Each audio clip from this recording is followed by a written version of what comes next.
मेघमाଳରେ शीघ्र आसुथिबा आंभमानक प्रभु जीशु ख्रीष्टंकर अति पवित्र और बहुमूल्य नाम आपण समस्तଙ୍କୁ ଆଉ ଏକ ନୂତନ ପ୍ରସଙ୍ଗରେ ପୁନର୍ବାର ମୁଁ ସ୍ୱାଗତ କରେ। ପ୍ରତିଦିନ ସ୍ୱର୍ଗର ପରମେଶ୍ୱର ତାହାଙ୍କ ବାକ୍ୟ ଦ୍ୱାରା ଆମ୍ଭମାନଙ୍କୁ କଥା ହେଉଛନ୍ତି। ନୂଆ ନୂଆ ପ୍ରସଙ୍ଗ ମାଧ୍ୟମରେ ତାହାଙ୍କର ବାକ୍ୟକୁ ଧ୍ୟାନ କରିବା ପାଇଁ ସୁନ୍ଦର ସମୟ ସୁନ୍ଦର ସୁଯୋଗ ଆମ୍ଭମାନଙ୍କ ଜୀବନରେ ସେ ଯୋଗ କରୁଅଛନ୍ତି। ସେଥିପାଇଁ ପ୍ରଭୁଙ୍କୁ ମୁଁ ହୃଦୟ ସହିତ ଧନ୍ୟବାଦ ଦିଏ। ଆପଣମାନଙ୍କୁ ମଧ୍ୟ ମୁଁ ଧନ୍ୟବାଦ ଦିଏ କି ଆପଣମାନେ ଆମର ଏହି ସାମୁଏଲ ଖରା ୟୁଟ୍ୟୁବ ଚ୍ୟାନେଲରେ ପ୍ରସାରିତ ହେଉଥିବା प्रत्येक संदेश को आपण माने नियमित शुणुंट देखुंट केवल शुणुंट ताहा नुहे लाइक शेयर कमेंट माध्यम आपण माने आम मान को अत्यधिक परिमाण रे उत्साहित करुछंती। सेतिपाई मु प्रभुंकर गौरव करे। आपण माने जो प्रार्थना अनुरोध गुड़िक कमेंट माध्यम आमको आपण माने पठाउछंती। आमे आपण मानकर प्रार्थना अनुरोध को देखुछु। आपण मान निमंते आमे प्रार्थना करुछु। परमेश्वर आपण मानको जत्न नियंतु। परमेश्वर आपण मानको संभाळंतु। परमेश्वर आपण समस्त को प्रचुर भाव में आशीर्वाद करंतु। प्रिय प्रभुंक लोक माने आसंतु आज मध्य प्रभुंक वाक्यरु आमे अल्प समय ध्यान करिपा पाई जिबा। आज आमे जो प्रसंग रे प्रभुंक वाक्यरु कथावार्ता हेबा सेही प्रसंगर शीर्षक हला किपरि आमे साक्षी होई परिबा।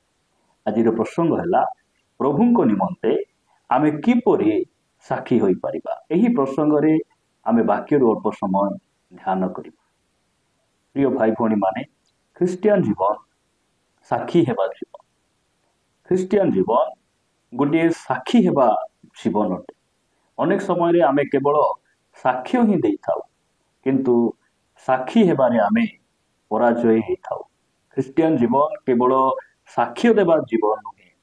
ख्रिस्टियन जीवन साक्षी हेबा जीवन। सेतिपाई आज आमे वाक्यरु आमे ध्यान करी देखिबा जे कौन कले आमे साक्षी होई परिबा। परमेश्वर आमको साक्षी हेबा निमंते से कौन कले मनोनीत कले। आमे जेपरि तांको पई ठिया हेबा। आमे जेपरि तांको वाक्य पई ठिया हेबा। तांकर सेवा कार्य पई आमे ठिया हेबा। तांको राज्य निमंते आमे ठिया हेबा। एथि पई से आमानको मनोनीत कले। आमे जेपरि तांको पुनरुत्थान रो साक्षी हेबा एथि पई से आमको आह्वान कले। प्रिय प्रभुंक लोक माने आमे कौन कले साक्षी हेई परिबा। आमे अल्प समय वाक्यरु ध्यान करिबा। मो सहित आपण माने प्रेरित पुस्तक को आसीबे। प्रेरित पुस्तक 1 अध्याय 8 पदरे एई स्थान रे प्रभु यीशु ख्रीष्ट से स्वर्गारोहण करिबा पूर्वरु आपण शिष्य मान को से एई प्रकार कहिले। लेखा जाए प्रेरित 1 अध्याय 8 पद किंतु पवित्र आत्मा तुम्भ मानक उपरे अवतीर्ण हुंते तुम्भे माने शक्ति प्राप्त हेबो। आउ जेरुसालेम समस्त जिहुदा प्रदेश और समीरण पुणी पृथ्वीर प्रांत पर्यंत सुधा मोहर साक्षी हेबो।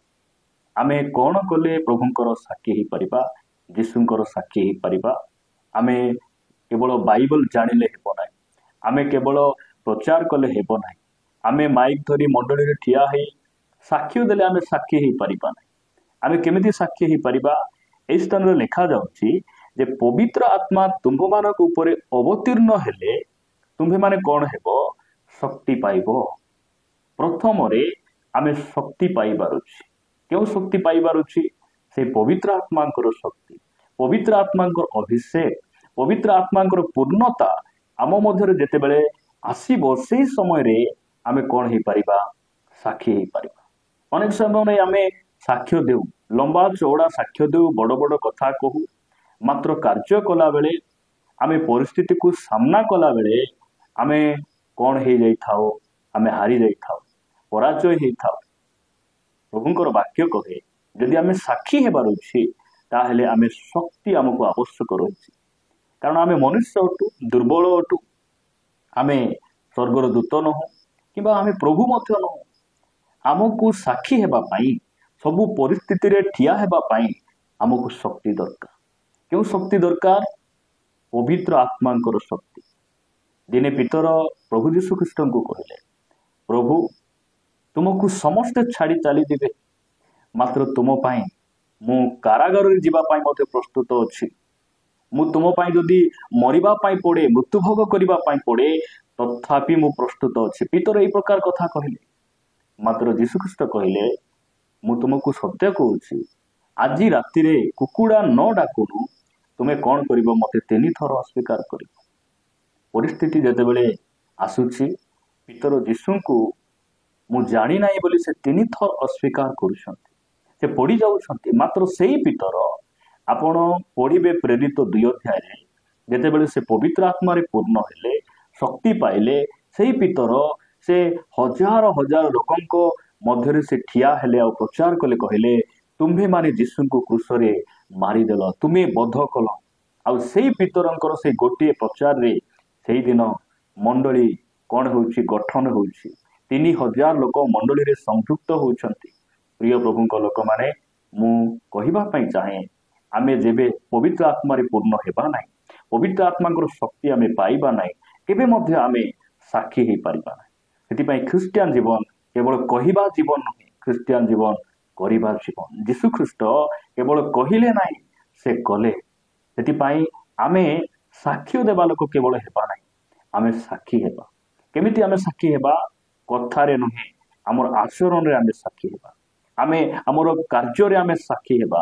ଏହା ପରମେଶ୍ୱର ଚାହାନ୍ତି। ଲେଖାଯାଏ, ତୁମେ ଯେବେ ପବିତ୍ର ଆତ୍ମାରେ ତୁମେ ପୂର୍ଣ୍ଣ ହେବ ବା ପବିତ୍ର ଆତ୍ମା ତୁମମାନଙ୍କ ମଧ୍ୟରେ ଯେତେବେଳେ ଆସିବେ, ତୁମେ ଶକ୍ତି ପାଇବ।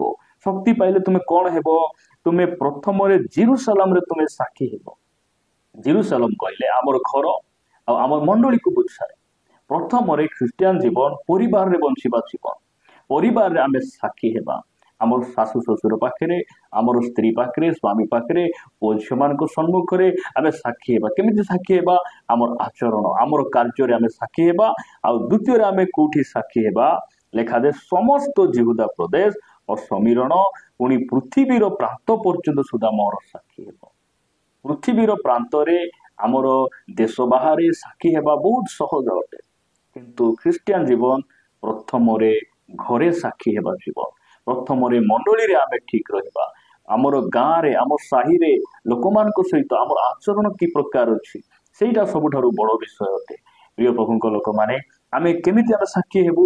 ପ୍ରଥମ ବିଷୟ ଆମେ ଦେଖିଲୁ ଯେ ପବିତ୍ର ଆତ୍ମାଙ୍କ ବିନା ଆମେ ସାକ୍ଷୀ ହେଇପାରିବା ନାହିଁ। ଯଦି ଆପଣ ପଢିବେ ରୋମିଓ 5 ଅଧ୍ୟାୟ 5 ପଦ, ରୋମିଓ ପୁସ୍ତକ 5 ଅଧ୍ୟାୟ 5 ପଦରେ ଲେଖାଯାଏ, ଆଉ ଭରସା ଲଜ୍ଜା ଦିଏ ନାହିଁ, କାରଣ ଆମ୍ଭମାନଙ୍କୁ ପ୍ରଦତ୍ତ ପବିତ୍ର ଆତ୍ମାଙ୍କ ଦ୍ୱାରା ଆମ୍ଭମାନଙ୍କ ହୃଦୟରେ ଈଶ୍ୱରଙ୍କ ପ୍ରେମ ପରିବ୍ୟାପ୍ତ ହୋଇଅଛି। ପବିତ୍ର ଆତ୍ମା ଯେତେବେଳେ ଆମମାନଙ୍କ ମଧ୍ୟରେ ଆସିବେ, ଆମେ ଜଗତ ପ୍ରତି ଆସକ୍ତ ହେବୁ ନାହିଁ, ଆମେ ଜାଗତିକ ଲୋକମାନଙ୍କ ପରି ଜୀବନଯାପନ କରି ଆମର ସାକ୍ଷ୍ୟକୁ ଆମେ ନଷ୍ଟ କରିବୁ ନାହିଁ। କେମିତି ହେବୁ? ଆମେ ଆମର ଏହି ପାପମୟ ଜଗତରେ, ଏହି କଳଙ୍କିତ ସଂସାରରେ ରହି ଆମେ ପ୍ରଭୁଙ୍କ ନିମନ୍ତେ ବଞ୍ଚିପାରିବୁ, ଆମେ ପ୍ରଭୁଙ୍କୁ ଅଧିକ ପ୍ରେମ କରିପାରିବୁ। ସେଥିପାଇଁ ଆମକୁ ପବିତ୍ର ଆତ୍ମାରେ ଆମେ ପୂର୍ଣ୍ଣ ହେବାର ଅଛି। ପବିତ୍ର ଆତ୍ମାଙ୍କର ଶକ୍ତି ଆମେ ପ୍ରଭୁଙ୍କ ଠାରୁ ମାଗିବାର ଅଛି। ପ୍ରଭୁ ଆମମାନଙ୍କୁ ଅନୁଗ୍ରହ କରନ୍ତୁ। ଆପଣ ପଢିବେ ତିତୋସ ପତ୍ରିକା 1 ଅଧ୍ୟାୟରେ ଏହି ସ୍ଥାନରେ ପ୍ରକାର ଲେଖାଯାଏ, ତିତୋସ ପତ୍ରିକା 1 ଅଧ୍ୟାୟ ତାର 16 ପଦରେ ଲେଖାଯାଏ, ସେମାନେ ଈଶ୍ୱରଙ୍କୁ ଜାଣନ୍ତି ବୋଲି ସ୍ୱୀକାର କରନ୍ତି, କିନ୍ତୁ ସେମାନଙ୍କ କର୍ମ ଦ୍ୱାରା ତାହାଙ୍କୁ ଅସ୍ୱୀକାର କରନ୍ତି। ଅନେକ ସମୟରେ ଅନେକ ଖ୍ରୀଷ୍ଟିଆନ ଭାଇ ଭଉଣୀମାନେ ପ୍ରଭୁଙ୍କୁ ଆମେ ଜାଣୁ ବୋଲି ଆମେ କୋଉଠି ନା କୋଉଠି ଆମେ କ'ଣ କରୁ? ଘୋଷଣା କରୁ। ଆମର ପିନ୍ଧାଉଡ଼ାରେ ହେଉ, ଚର୍ଚ୍ଚ ଆସିବା ଶୈଳୀରେ ହେଉ, ଅନେକ ସମୟରେ ଆମେ ବାଇବେଲ କାଖେଇ ମଣ୍ଡଳୀକୁ ଯାଉ, ଯିବାର ମଧ୍ୟ ଆବଶ୍ୟକ ରହିଛି। ଅନେକ ସମୟରେ ଆମେ ପ୍ରଭୁଙ୍କୁ ଜାଣୁ ବୋଲି ଆମେ କହୁ।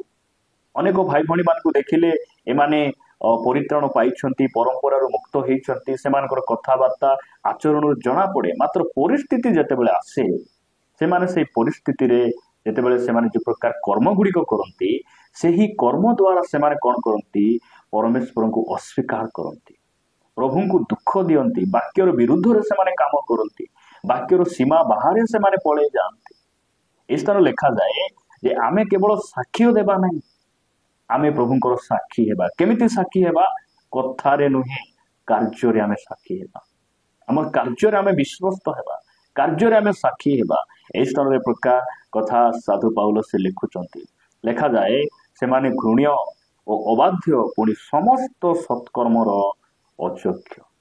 ଆମେ ସତ୍କର୍ମ କରିବା ଆଉ ସାକ୍ଷୀ ହେବା, ଏହା ପରମେଶ୍ୱର ଚାହାନ୍ତି। ତାଙ୍କ ବାକ୍ୟରେ ସେ ଆମମାନଙ୍କୁ ଲେଖି ଦେଇଛନ୍ତି। ଯଦି ଆପଣ ପଢ଼ିବେ ସାଧୁ ପିତରଙ୍କ ପ୍ରଥମ ପତ୍ର 2 ଅଧ୍ୟାୟ 12 ପଦରେ ଲେଖାଯାଏ, ତୁମ୍ଭେମାନେ ବିଜାତିମାନଙ୍କ ମଧ୍ୟରେ ସଦାଚରଣ କର, ଯେପରି ସେମାନେ ଯେଉଁ ବିଷୟରେ ତୁମ୍ଭମାନଙ୍କୁ ଦୁଷ୍କର୍ମକାରୀ ବୋଲି ନିନ୍ଦା କରନ୍ତି, ତୁମ୍ଭମାନଙ୍କର ସୁକର୍ମ ଦେଖି ସେହି ବିଷୟରେ କୃପା ଦୃଷ୍ଟି ଦିନରେ ଈଶ୍ୱରଙ୍କ ଗୌରବ କରିବେ।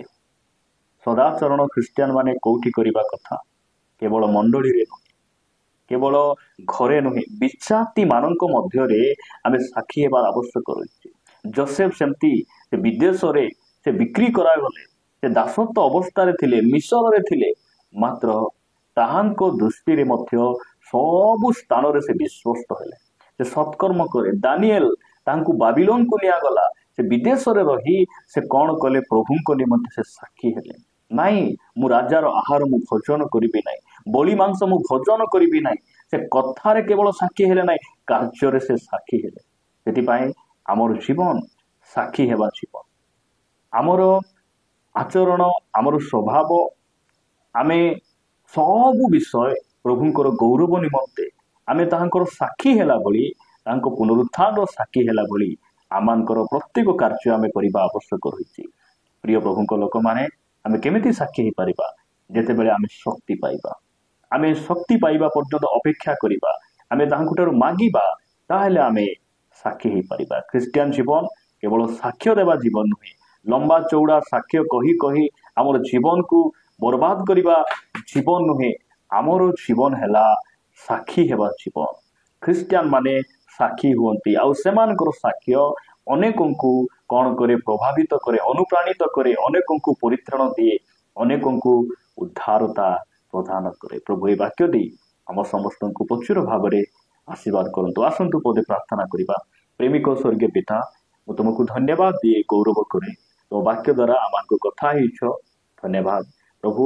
ଆମେ କେବଳ ସାକ୍ଷ୍ୟ ନ ଦେଇ ଆମେ ତୁମର ସାକ୍ଷୀ ହେଇପାରିବୁ। ତୁମେ ଆମକୁ ଅନୁଗ୍ରହ କର, ପବିତ୍ର ଆତ୍ମାଙ୍କର ସେଇ ଶକ୍ତିରେ ତୁମେ ଆମକୁ ପୂର୍ଣ୍ଣ କର। ବାପା, ତୁମ ଶକ୍ତିରେ ଆମେ ଶକ୍ତିଯୁକ୍ତ ହେଇ ପ୍ରଭୁ এই ପୃଥିବୀରେ ତୁମରି ପୁନରୁତ୍ଥାନର ସାକ୍ଷୀ ହେବା ପାଇଁ ଆମ ସମସ୍ତଙ୍କୁ ତୁମେ ଅନୁଗ୍ରହ କର। ପ୍ରାର୍ଥନା ପ୍ରିୟ ପ୍ରଭୁ ଯୀଶୁଙ୍କ ନାମରେ ମାଗୁଛି, ଆମେନ୍। ସମସ୍ତଙ୍କୁ ପୁନର୍ବାର ପ୍ରେଜ୍ ଦ ଲର୍ଡ। ପ୍ରଭୁ ଆମ ସମସ୍ତଙ୍କୁ ପ୍ରଚୁର ଭାବରେ ଆଶୀର୍ବାଦ କରନ୍ତୁ।